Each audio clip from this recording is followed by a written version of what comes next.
From the Press Box, I'm Lauren Cooper alongside my lovely co-host Jamal Williams. Well, thanks, Lauren. Football season is upon us, so if you haven't already, it's time for you to stock up on your NFL apparel.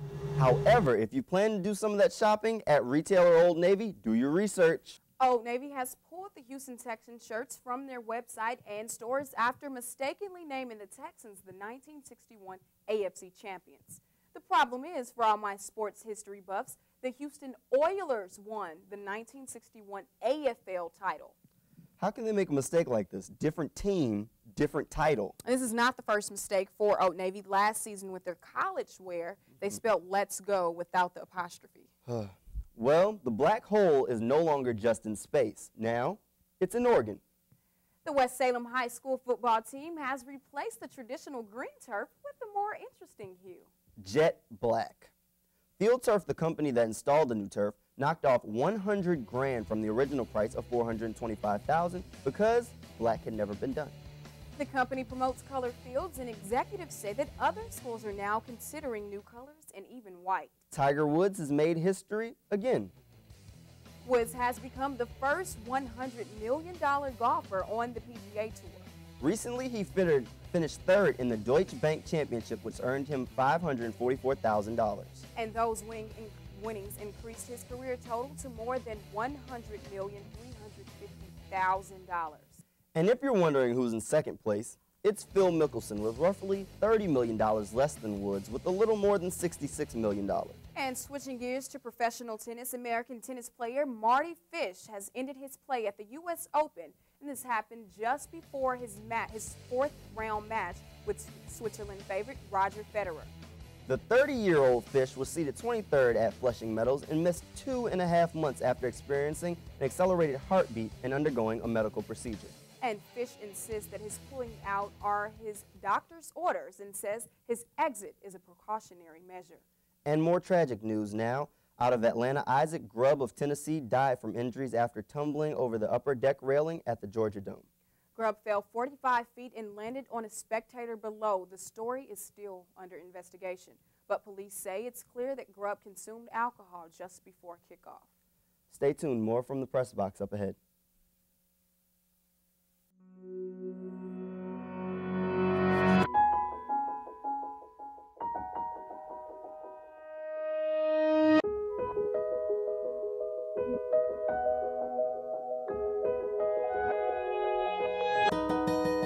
For those dealing with the daily struggles of caring for a loved one, we hear you. That's why AARP created a community with experts and other caregivers to help us better care for ourselves and the ones we love.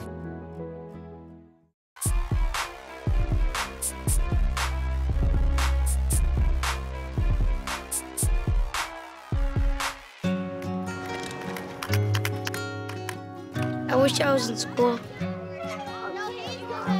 If only I had a math test today. I'll stay after class. I'll clean the chalkboard. I wish I was in school. School ends, but free lunches for your kids don't have to. Find your local food bank at feedingamerica.org/summer meals for help. Welcome back to From the Press Box. Now we're going to take a look at the upcoming college football season and role reversal of a few of those teams. Jamal, let's get started. Okay, Lauren, I'm going to start off with Texas A&M and Missouri as they move to the SEC from the Big 12. Now, both of these teams are making this move to this defense-oriented conference, and it's kind of funny because neither one of them really has a strong defense. And so we're going to start off with Missouri, though. They have James Franklin there, but I'm not really sure that his body's going to be able to hold up to the pounding that defense is going to put it on him in the SEC. You got to think Alabama's, LSU's, Georgia's. Those guys come to play. Both of these teams are going to have to step up their recruiting if they want to get a jump in this conference. Missouri's spread offense is going to be questioned repeatedly. They need to get a defense if they want to compete here. Let's go to Texas A&M. The biggest splash they're going to make this year, they put a billboard outside of Florida letting them know they were there. They're not going to beat Florida. Let's make that clear.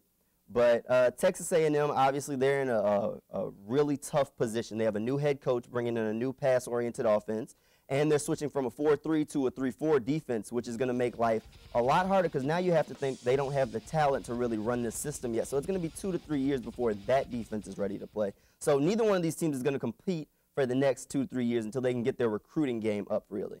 Okay, and I'm going to take a look at TCU and West Virginia University, leaving the Mountain West and the Big East to the Big 12. Now, Texas Christian University, as I mentioned, is going to be moving from the Mountain East to the Big 12. And this is going to be great exposure for this university, but what it's going to do is add a level of competition for TCU because, as you know, their previous conference did not contend for a national title at all. And it doesn't matter if you're undefeated. If you're in the Big East, you won't compete for BCS. Okay, but they've always been strong on the D, and they've always had a good offense. But again, this move will help them expand their offensive abilities. So with that being said, this was a good move for the Horned Frogs. Okay, and next for the party school, West Virginia University, the Mountaineers. They moved from the Big East to the Big 12. Now, what that does for them as well is create more of a level of competition. Their last conference was ranked the lowest in the BCS conferences. Additionally, this will grant them exposure as well to expand their offensive abilities. And having said that, they're more of a passing conference now, and that's good because they've got Geno Smith there, and his stats from last season were impressive. 65%, he completed 65% of his passes, over 4,300 passing yards, 31 touchdowns, and 7 interceptions. So what he is going to do at that quarterback position, he's going to provide that maturity that I think will push them over the edge, and they'll do good. All right, obviously we just talked about 4 teams making a switch here. Out of those 4, which do you see having the best chance to compete in a major bowl? West Virginia, Geno Smith.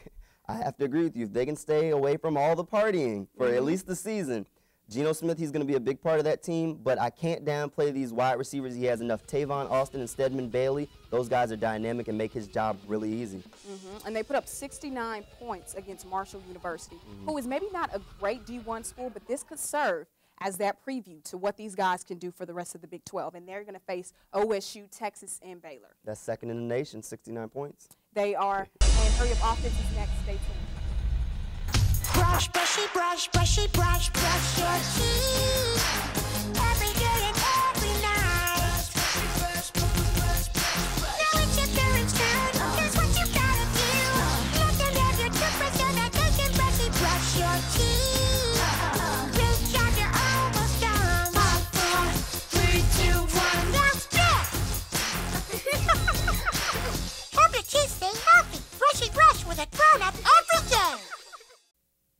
Social media is a big part of the show here From The PressBox, so now we're going to take a look at our Twitter board.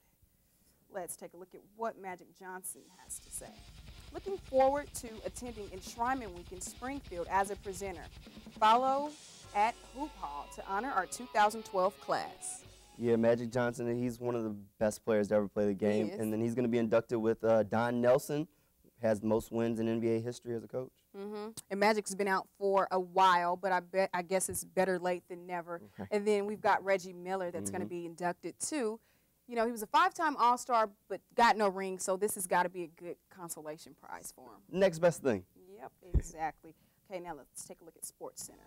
Okay, tonight was the first time the Orioles franchise has ever hit 6 home runs in a game versus the Yankees. Now, you know, the Yanks are a favorite in the American League, so I know that had to have been bad for the Yankees tonight. But yeah, that's terrible. And the Orioles just powered past them, as it says, 6 home runs, and it didn't get too much better after that. Yeah, so I guess the Orioles fans had a good night tonight. They did. From the Press Box will return right after this. You think you're just checking your messages or telling a friend you're on your way. They could be the last words you ever type. Make sure you get where you're going.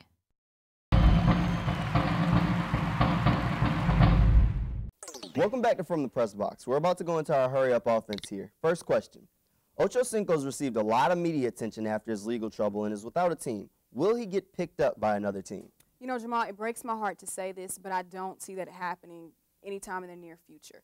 We're looking at an incredible football player. He spent 11 seasons in the NFL. He was one of the leading receivers. He's had a good career. Okay. He had one bad season last year with the Patriots, and then he ran into some legal trouble. So now I don't see him getting picked up. And if he did, that best chance would stand with Rex Ryan and the Jets organization, because Rex has been known to be that redeemer, and that he picked up Plexico after his prison sentence. Yeah. And considering his QB troubles he's having now, I don't think he's going to need a receiver now. I don't.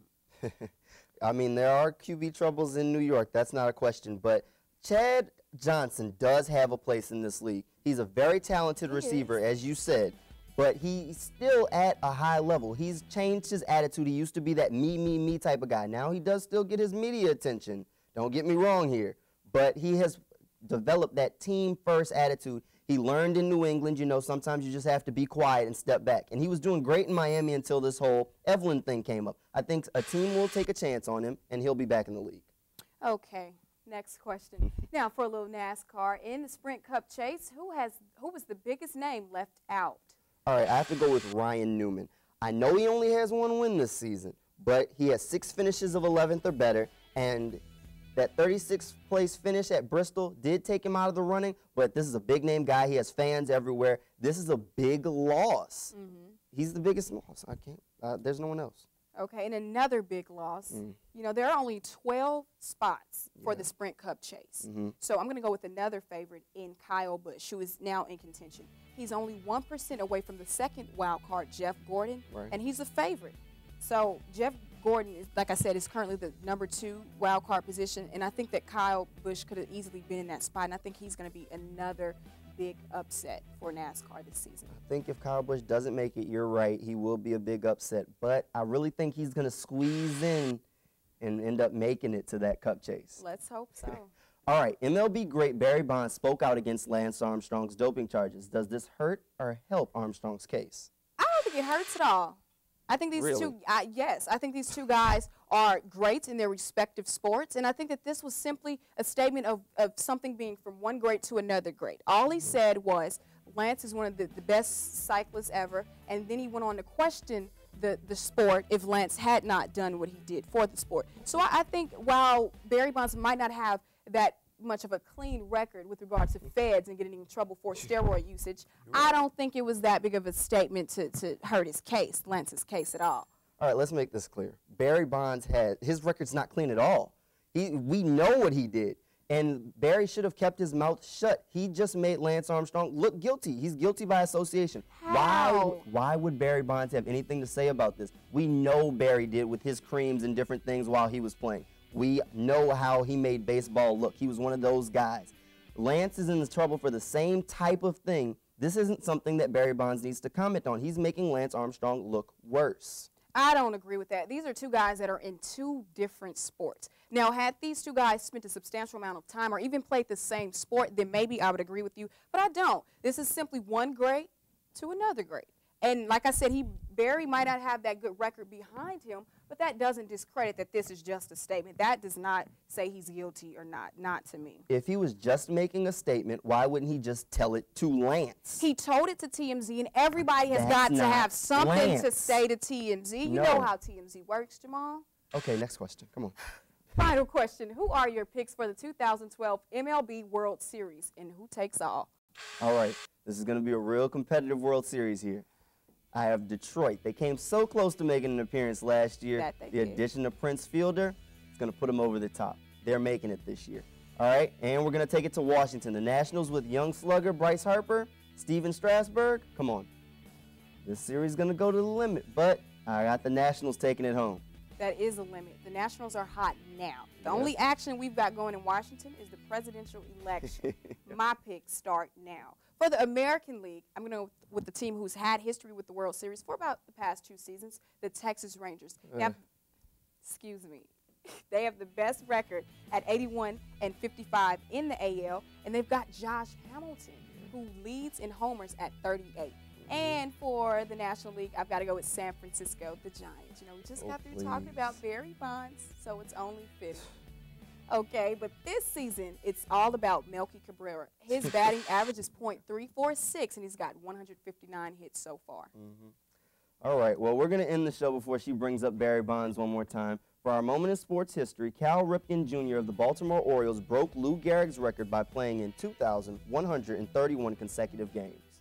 And that concludes this episode of From the Press Box. Subscribe to our YouTube channel, like us on Facebook, and tweet us at FTP_tweets. I'm Lauren Fluker. And I'm Jamal Williams. And this is From the Press Box.